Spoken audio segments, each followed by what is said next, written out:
You know, guys, it's very funny because in our last World of Warcraft reaction, which wasn't that far ago, I said that, guys, this is the last World of Warcraft cinematic we're gonna be reacting to. And literally a week or 10 days later, a new one came out. So that's sick, and this is what we're gonna be reacting to today. Let's try YouTube and check out the World of Warcraft cinematic. Full screen, and 1, 2, 3. Blizzard Entertainment presents. It was not the big logo actually, that's interesting.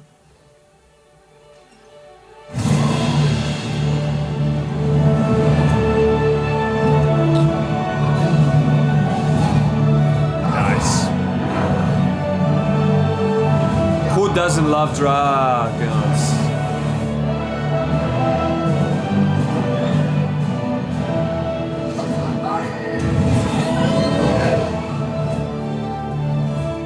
I got this. Oh, that would feel sick, let's be fair. Nice.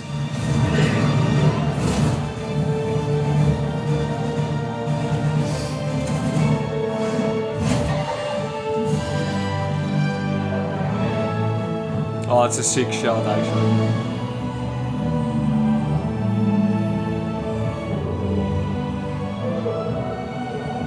That dragon is almost part of the environment.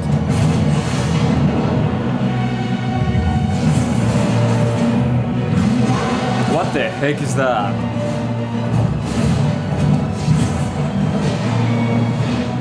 That's an ugly ass dragon, mate.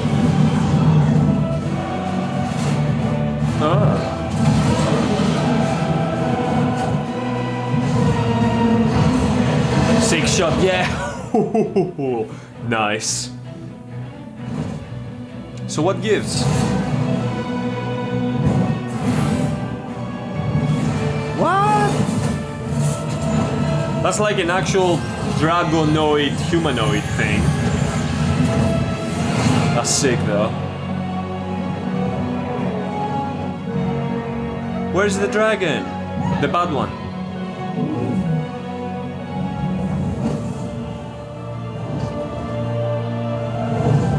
That's a big dragon. And I know who it is as well. It was in the last one and the... Oh, it has a different design actually now.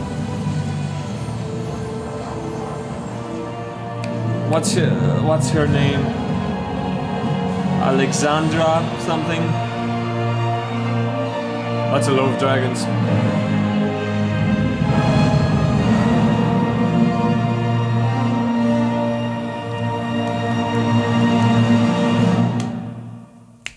Nice.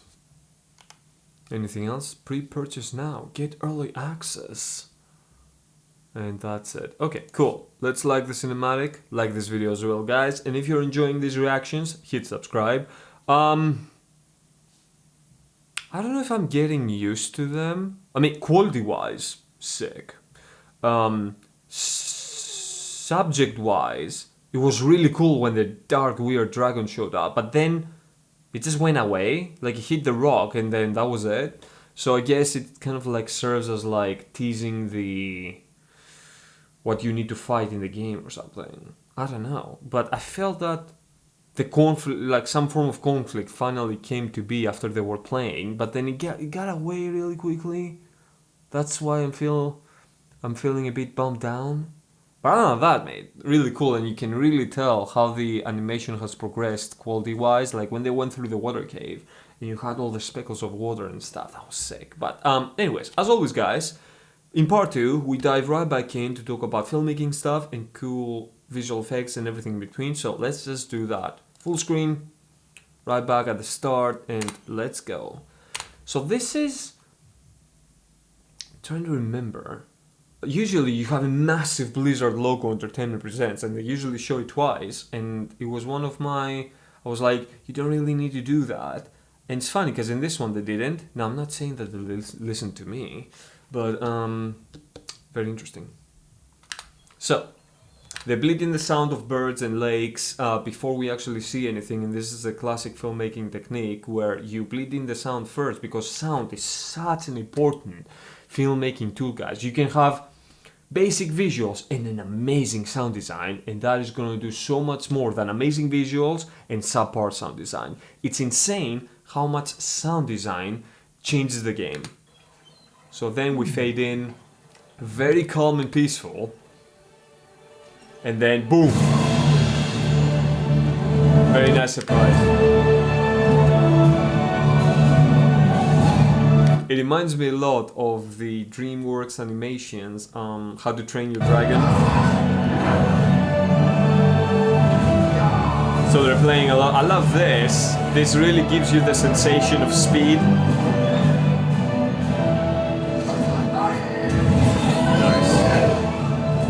I love that they made the dragons feel really real in the sense of how they traverse the land, because even though they're flying, they will use their claws to grab on things and like speed hump to something else, which is really cool to see. This shows that they put a lot of effort of how the dragons will maneuver throughout the scene, and not just like, oh, we're flying now, everything's cool. And I love this as well.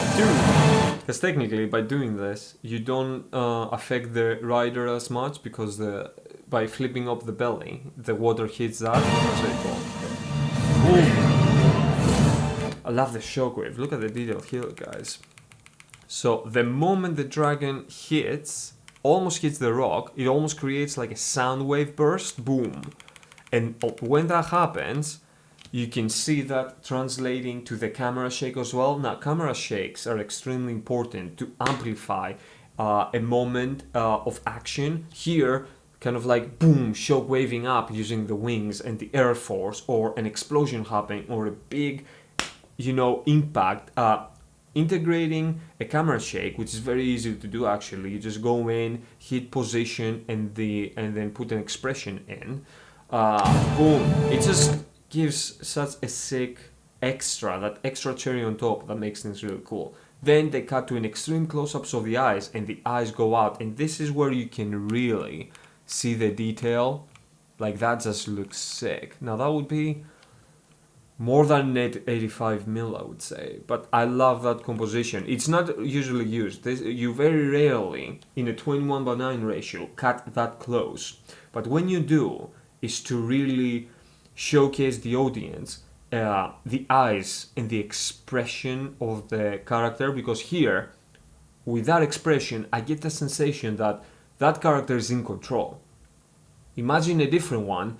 It's such a great shot to use to showcase fear, doubt, pain. I've used this in the Kingdom Hearts teaser actually. It was a bit more further out, but the intent is the same.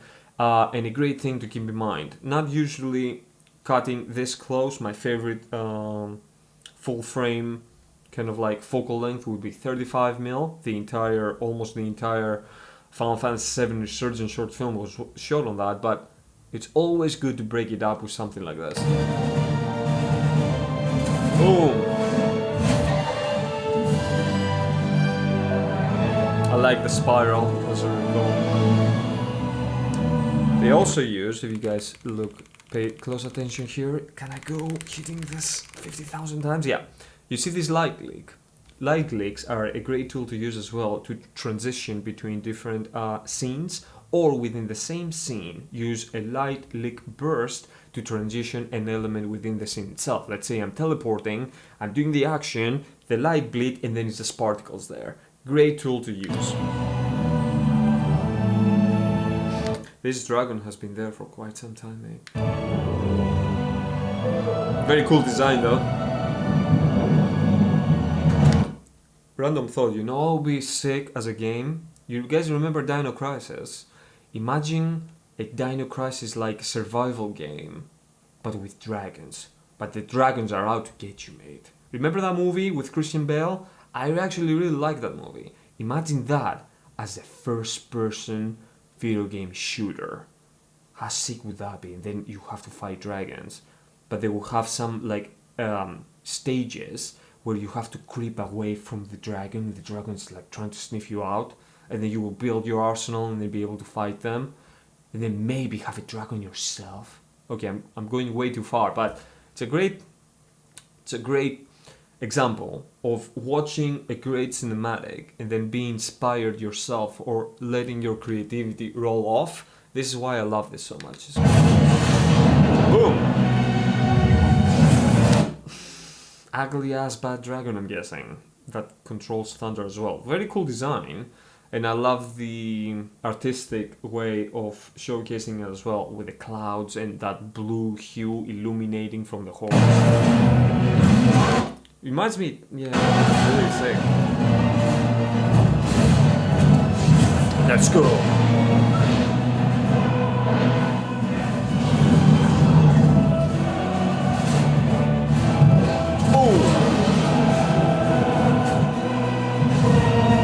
Sick shot. I love this shot.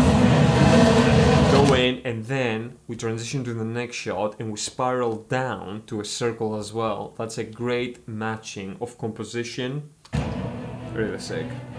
This is what starts differentiating you to a pro versus when you're starting out, is being able to pull things off like this. I'm quite lost here is a dragon that has human-like animation and is casting magic. I'm guessing is like, you know how like you have orcs, humans, elves, is like another kind of like race, I'm guessing, in the game.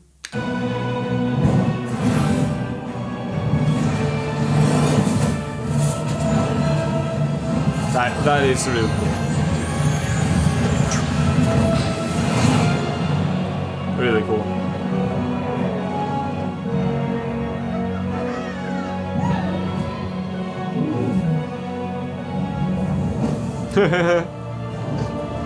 Very famous dragon, and very big as well.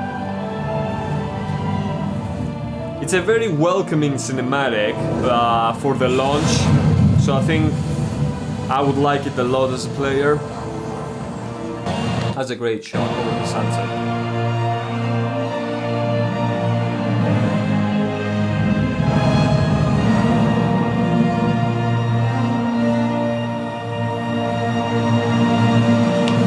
Boom! Really sick.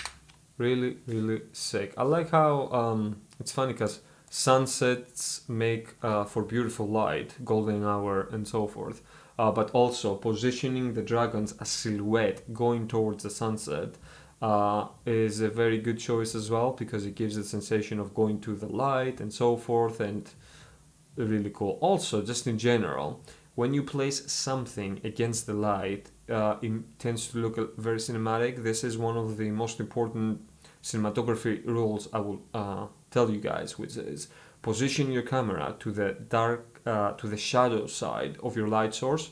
An example here, that's our light source. We're positioned in the shadow side. It makes things a lot more dramatic, a lot more cinematic, and yeah, you should always do that. Anyways, guys, let me know what you thought of the cinematic. I thought it was really good. I've preferred some of the older ones, but again, really good. I think it gets you quite excited for the expansion. But let me guys know what you thought in the comment section down below. And I'll catch you guys on the next one. Until then, stay awesome and creative.